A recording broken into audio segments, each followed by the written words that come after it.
बच्चों आज properties of definite integral लेकर आए हैं। इसके बारे में हम लोग पढ़ेंगे और बोर्ड के एग्जाम के पहले पहले तक एनसीईआरटी के जितने भी प्रॉपर्टीज ऑफ डेफिनिट इंटीग्रल्स के क्वेश्चंस हैं सारे क्वेश्चन विद एग्जांपल करा देंगे। प्रीवियस ईयर क्वेश्चन भी करा देंगे। इनडेफिनिट इंटीग्रल का सारे प्रीवियस ईयर क्वेश्चन करा दिए हैं, लेकिन डेफिनिट इंटीग्रल में जितने भी एनसीईआरटी के क्वेश्चन है सब क्वेश्चन कराएंगे इसका, क्योंकि इससे एक 5 मार्क्स का क्वेश्चन फिक्स रहता है किसी भी बोर्ड में। ठीक है, तो आज थोड़ा सा हम लोग जल्दी जल्दी में मतलब ब्रीफली हम लोग देख लेते हैं प्रॉपर्टीज क्या है, मेन प्रॉपर्टीज के बारे में देख लेते हैं। उसके बाद उस पर एक एक एग्जांपल कराते चले जाएंगे और आप लोगों का कोशिश है कि बोर्ड से पहले प्रॉपर्टीज ऑफ डेफिनिट इंटीग्रल को रिवीजन करा दें। तो स्टार्ट करते हैं।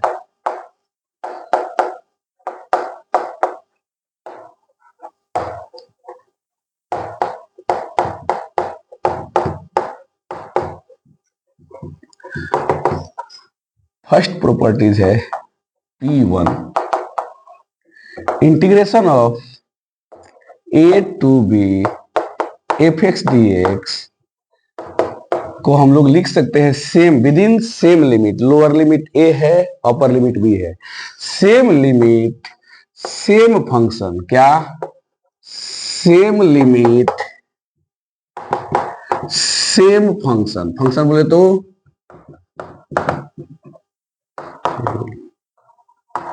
सेम लिमिट सेम फंक्शन वाला रूल है। ठीक है, सेम लिमिट सेम फंक्शन में वेरिएबल चाहे कुछ भी लिख सकते हैं, वेरिएबल चाहे यहाँ पे कुछ भी पुट कर सकते हैं। हालांकि ये P1 है, फर्स्ट प्रॉपर्टी, कोई खास इंपॉर्टेंट नहीं है, लेकिन कभी कभी क्वेश्चन सॉल्व करते समय ही इसका यूज पड़ जाता है। ठीक है, तो ये प्रॉपर्टीज को आप लोग कैसे याद रखिएगा, तो same limit same function, same limit same function, variable कुछ भी पुट कर सकते हैं। इसे इसका एक एग्जांपल देते हैं।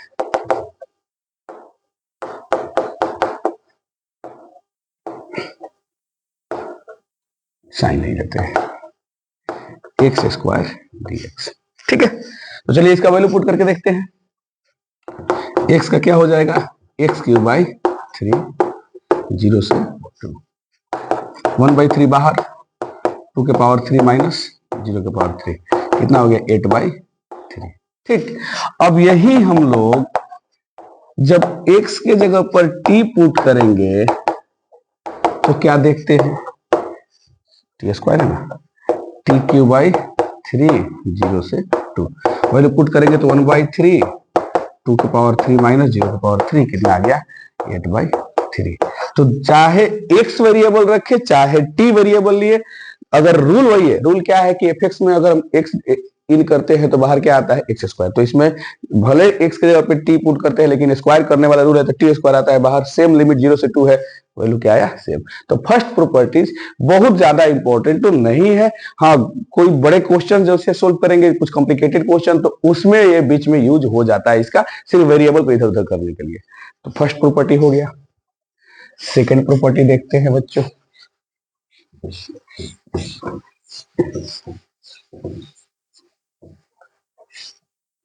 इसके सारे क्वेश्चन कराएंगे, एनसीईआरटी के सभी क्वेश्चन कराएंगे, प्रीवियस ईयर क्वेश्चन कराएंगे।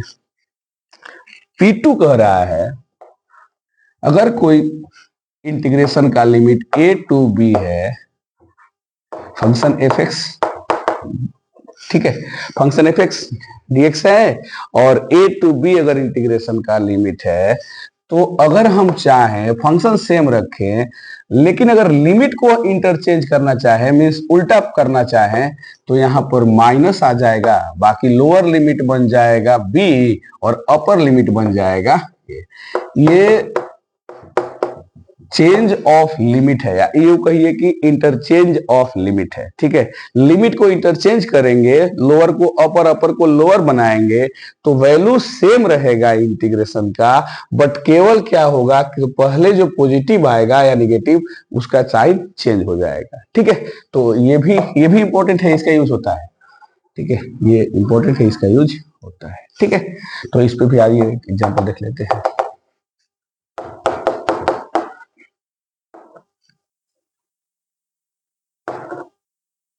जीरो टू पाई या कुछ लेते हैं 1 to 2x dx। क्या हो जाएगा इसका इंटीग्रेशन, एक्स स्क्वायर बाई 2 1 2। चलिए देखिए 1 बाई 2 बाहर, 2 का स्क्वायर माइनस 1 का स्क्वायर, यानी 4 माइनस 1 3 बाई 2।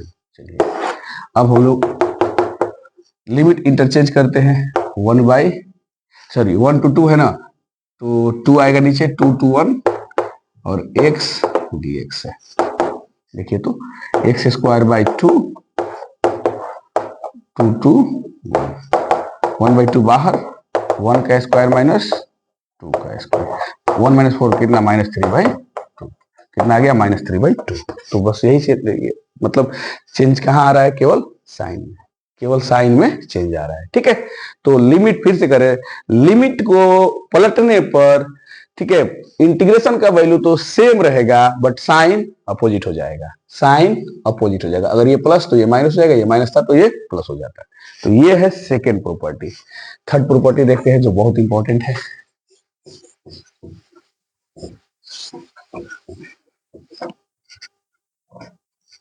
P3। अब इसको लिख देते हैं very important.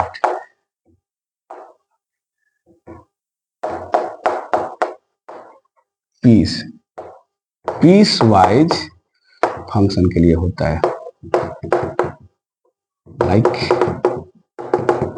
Modulus function, like greatest integer function देते हैं कुछ, and f x is equals to, यहाँ पे कुछ वैल्यू दिया रहेगा, x greater equal less equal, फिर यहाँ पर कुछ दिया रहेगा, ए बी लिख लेते हैं। ठीक है, ठीक है, इस तरह के, यानी कि discontinuous function piece wise function में ये यूज करते हैं। ठीक है, थर्ड प्रॉपर्टी। अब इसमें देखिए वेरी इंपॉर्टेंट लिखे हैं बच्चों, बहुत इंपॉर्टेंट है भी। इसमें होता है a to b f x d x हो और वो मॉडुलस हो या ग्रेटेस्ट इंटीजर हो या फिर डिसकंटिन्यूअस हो किसी पॉइंट पे, मतलब एक से ज्यादा वैल्यू आते हो फंक्शन के। ठीक है, उस कंडीशन में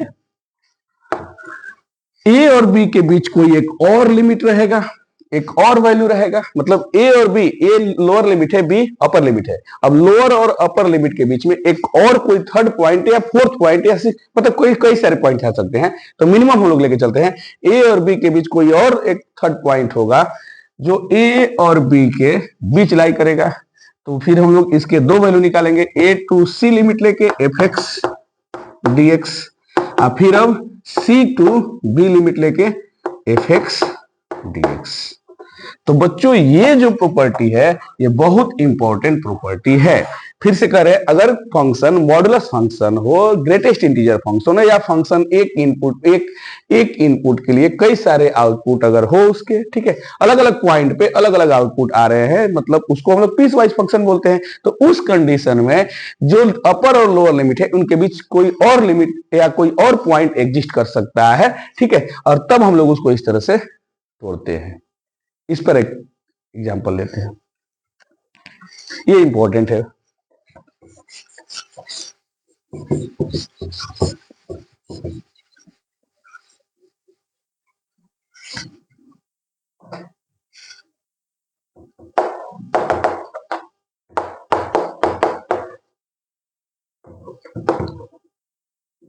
जीरो लेते हैं, जीरो से कुछ 4 लेते हैं, एक्स माइनस 3 dx। देखिए मॉड है और मॉडुलस फंक्शन दो वैल्यू देता है।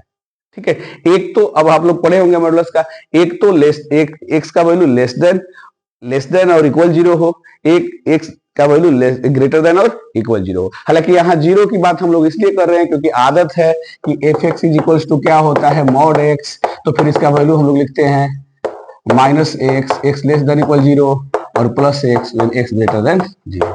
आदत है, अदरवाइज ऐसा कुछ नहीं है कि एक्स 0 से हम लोग देखेंगे, जो भी वैल्यू रहता है मॉड में उसको 0 के बराबर करके क्रिटिकल पॉइंट निकालते हैं। कौन सा पॉइंट निकालते हैं, क्रिटिकल पॉइंट निकालते हैं, और उस क्रिटिकल पॉइंट से अब हम लोग चेक करते हैं कि उससे लेफ्ट जाएंगे तो क्या आएगा फंक्शन का वैल्यू, और उसके राइट चलेंगे तो क्या आएगा। तो चलिए इसको सॉल्व करते हैं। सबसे पहले क्या निकालेंगे, फाइंड सीपी, और ये कैसे, तो फिर से मॉड के अंदर जो दिया रहेगा फंक्शन उसको किसके बराबर करेंगे, 0 के। तो यहाँ से क्या आ गया वैल्यू x इक्वल टू 3। अब इस 3 को हम लोग क्या कहते हैं, क्रिटिकल पॉइंट है, सीपी क्रिटिकल पॉइंट। अब इस क्रिटिकल पॉइंट के लिए साइन स्कीम यूज करेंगे।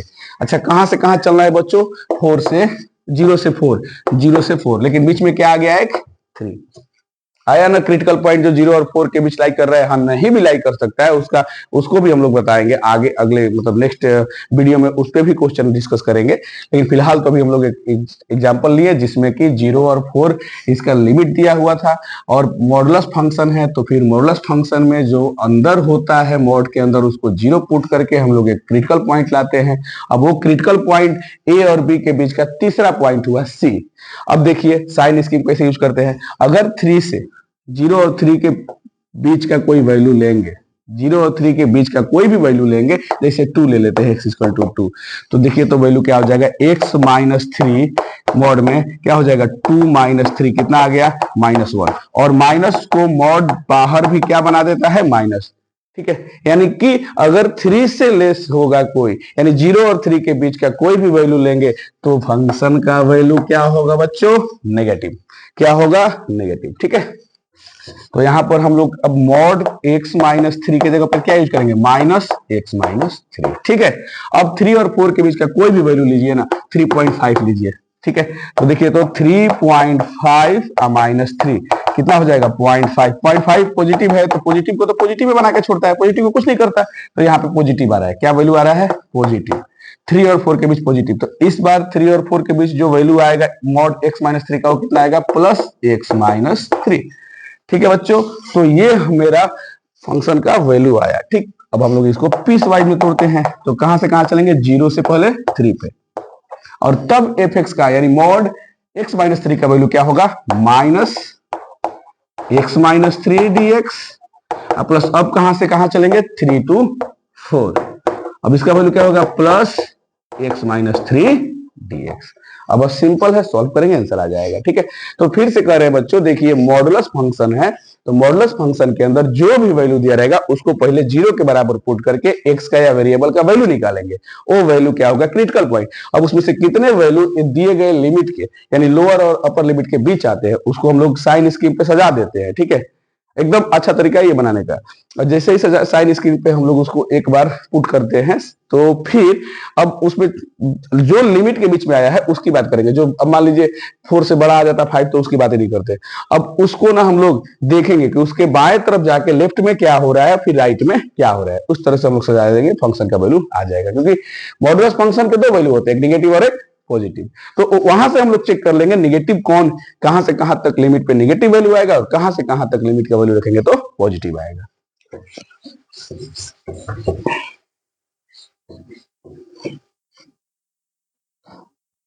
चलिए सॉल्व किया जाए इसको। 0 to 3 माइनस बाहर x dx, माइनस माइनस, अच्छा माइनस है, ये बाहर आ गया तो ये प्लस हो जाएगा 3, 0 to 3 और dx हो जाएगा केवल प्लस 3 to 4 x dx, फिर माइनस 3 बाहर निकाल देते हैं, सॉरी 3 to 4 केवल dx। ठीक है ना, देखिए सब पता है, x का x स्क्वायर बाई 2, 0 to 3, 3 का x आ गया 0 to 3, x का again x square by 2, 3 to 4 minus 3, इसका x आ गया कहां से कहां, 3 to 4, तो -1/2 बाहर निकाल देते हैं, तो 3 का स्क्वायर हो जाएगा, 0 का स्क्वायर 3 माइनस 1/2 बाहर, 2 का power 4, 4 to the power 2 minus 3 to the power 2, फिर -3, 4 माइनस 3। ठीक है बच्चों, सब करते हैं 9 माइनस 9/2, ये कितना हो जाएगा, +9, 1/2, 16 माइनस 9 16 माइनस 9 7, फिर ये कितना हो जाएगा 3। अब इसका एलसीएम लेते हैं, ठीक है। अब इसका एलसीएम लेंगे तो एलसीएम कितना आ जाएगा 2।